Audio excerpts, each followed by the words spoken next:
पहले पार्ट में हमने देखा था कि तीनों लड़कियां कैट कैफे में बातें कर रही थीं। कानिया हीरोइंस की जासूसी करने की सोचती है और फ्रे के लिए खाना बनाने के लिए। अब आगे हम देखते हैं कि फ्रे एक सैंडविच खा रहा है जो कानिया ने बनाया है और वो उससे पूछती है कि खाना कैसा है। वो जवाब देता है, बिल्कुल बेहतरीन है। मैंने अब तक ये एक लाइन कहने में कितनी बार फ्रस्ट्रेट हुआ हूँ। फिर वो जोड़ता है, ठीक है, फिर नाश्ते के बाद मैं तुम्हें आज की जीवन शक्ति दूंगा। कानिया पलट कर कहती है, लेकिन अगर तुम ऐसा करोगे यंग मास्टर। फ्रे जल्दी से उसकी बात काटता है, कोई बात नहीं, मैं तुम्हें मरने नहीं दूंगा। वह एक गहरी सांस लेती है और जवाब देती है, ठीक है, मुझे समझ में आ गया, कृपया इसे ज्यादा मत करना। नाश्ता खत्म करने के बाद कानिया कुर्सी पर लेट जाती है, अपनी शर्ट को थोड़ा ऊपर करके अपना पेट दिखाती है। फ्रे अपनी आस्तीन चढ़ाता है और कहता है, अब शुरू करते हैं। फिर फ्रे अपना हाथ कानिया के पेट के ऊपर करता है ताकि अपनी जीवन शक्ति उसे दे सके।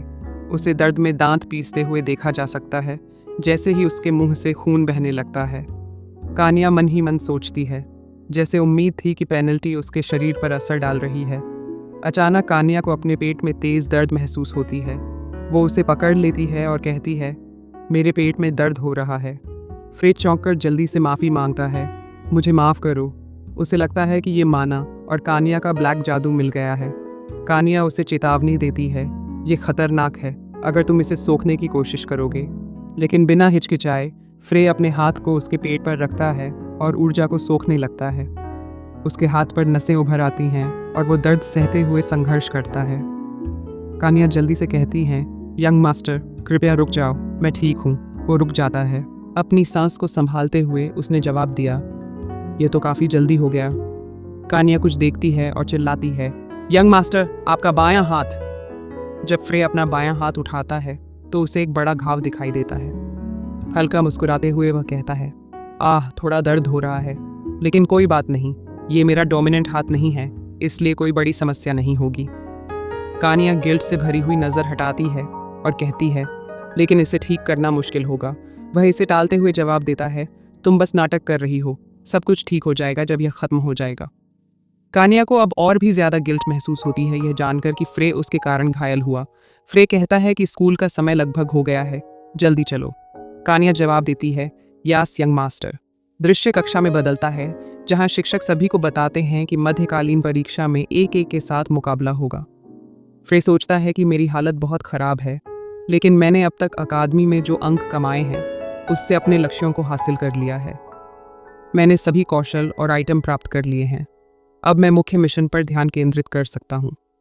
सिस्टम मुख्य मिशन का खुलासा करता है, जो है मध्यावधि चुनाव के दौरान इरिना फिलियार्ड के साथ लड़ना और जीत हासिल करना। इस मिशन को पूरा करने पर इनाम है जीवन चार्ज। अगर फ्रे इस मिशन को छोड़ देता है तो कुछ नहीं मिलेगी, क्योंकि इस मिशन का कहानी पर कोई असर नहीं पड़ता। फ्रे सोचता है कि पहला मेन क्वेस्ट एरिना के नवाबों पर है, जो कि मिड टर्म एग्जाम में एरिना से हार जाते हैं। वो आम छात्रों पर गुस्सा निकालेंगे और डॉर्म पर हमला करेंगे। लेकिन इस बार विलन मेरी पसंद के हिसाब से बदलेगा, चाहे मैं जीतूं, हारूं या भाग जाऊं। फिर सिस्टम उसे 3 ऑप्शन देता है। 1, लड़ाई से बचो और किसी और को विलन बना दो, मास्टरमाइंड बनकर। दूसरा, एरिना से लड़ो और जीतकर इनाम लो। तीसरा, लड़ाई करो और एरिना से हार जाओ। चूंकि असफलता के लिए कोई दंड नहीं है, इसलिए मैं बस प्रयास कर सकता था, लेकिन मैं उस रास्ते को चुनूंगा जहां मैं भविष्यवाणी के अनुसार विलन बन जाता हूं। खुद विलन बनना कहीं ज्यादा आसान है, बजाय एक अनजान रास्ते को चुनने के। टीचर क्लास को संबोधित करती हैं, जो भी लापरवाही करेगा वो तुरंत फेल हो जाएगा, इसलिए ठीक से तैयारी करो। फिर वो कहती हैं, जोड़ बनाओ और अगले पीरियड तक रिपोर्ट करो। ये कहकर वो क्लासरूम छोड़ देती हैं। फ्रे, जो नर्वस है, सोचता है, ये तो मुश्किल है। एरिना में लड़ना आसान है, लेकिन समस्या ये है कि अभी एरिना के पास कुछ नहीं है जिससे वो मुझे हरा सके, क्योंकि उसने पहले ही अपने माना को ख़त्म कर लिया है। क्लास के बाहर हम एरिना और उसकी दोस्त को देखते हैं, जो नोबल्स द्वारा परेशान की जा रही हैं। उसकी दोस्त चिल्लाती है, रुको, इसका तुमसे कोई लेना देना नहीं है। बूली जवाब देते हैं, हमें इससे कोई मतलब नहीं, तुमने लॉर्ड फ्रे का मूड खराब कर दिया। वो कहती है, लेकिन जिसने एरिना को बैंकेट में लाया उन्होंने कुछ नहीं कहा। बूली बिदक कर कहता है, वो बेवकूफ़ मायने नहीं रखते, और उनकी तरफ बढ़ने लगता है। एरिना की दोस्त तुरंत एक जादुई क्षेत्र बनाती है ताकि दोनों की सुरक्षा हो सके। फ्रे अचानक से एक स्माइल के साथ आता है और कहता है, ओह, तुम तो चालाक हो ना, मुझे तुम्हें ये करने के लिए आदेश भी नहीं देना पड़ा। लड़की शर्माते हुए जवाब देती है, खैर लॉर्ड फ्रे, तुम ऐसी गंदे जगह पर कैसे आ गए? वो फिर जवाब देता है, अरे मैं तो बस उस गर्ल के बारे में सोच रहा था जो भाग गई। लड़की कहती है, समझ गई, सज़ा जल्दी ख़त्म हो जाएगी, बस थोड़ा और इंतज़ार करो। फ्रे एरिना और उसकी दोस्त के सामने ठंडी नज़रों के साथ खड़ा होता है और पूछता है, तुम क्यों भाग गई? उसकी दोस्त आंसू बहाते हुए जल्दी से जवाब देती है, मैं नहीं कर सकती। क्या बेवकूफ़ी है, फ्रे मजाक में जवाब देता है, तो तुम सब कुछ कर सकते हो सिवाय बेवकूफ़ी के। फिर वह एरिना की तरफ इशारा करता है और कहता है, तो एरिना, ये क्या है, जो टेस्ट जीतेगा उसे दूसरे से अपनी मर्जी से कुछ करने का हक मिलेगा, इस तरीके से ये ठीक है ना? उसकी दोस्त चिल्लाती है, मैं तुम पर भरोसा नहीं कर सकती। फ्रे अपना सिर पकड़कर कहता है, मैं एरिना से पूछ रहा हूँ या तुम्हें मार खानी है? उसकी दोस्त उसके शब्दों से डरकर थम जाती है। एरिना दांत पीसकर लड़ाई के लिए तैयार हो जाती है ताकि उसकी दोस्त इसमें ना फंसे। फिर फ्रे कहता है, ओह, तुमने हाँ कह दिया, अब तुम ये करोगे। अगर तुम जीत गए तो मैं तुम्हें 1000 सोने के सिक्के दूंगा। उसने बुरी नज़र से कहा, लेकिन अगर तुम हार गए तो तुम मेरी गुलाम बन जाओगी। उसने अपना पेंडेंट निकाला और कहा, चलो आगे बढ़ते हैं, मैं मौत की कसम खाऊंगा। सब लोग हैरानी से सांसें रोक लेते हैं। फ्रे ने कहा, तुम आम लोगों का वादा तोड़ना बहुत जल्दी होता है। उसकी दोस्त ने गुहार लगाई, एरिना, तुम उसे ऐसे नहीं हरा सकती। एरिना ने धीरे से अपनी दोस्त का सिर पकड़ा और कहा, मुझे बस उसे कुचलना है।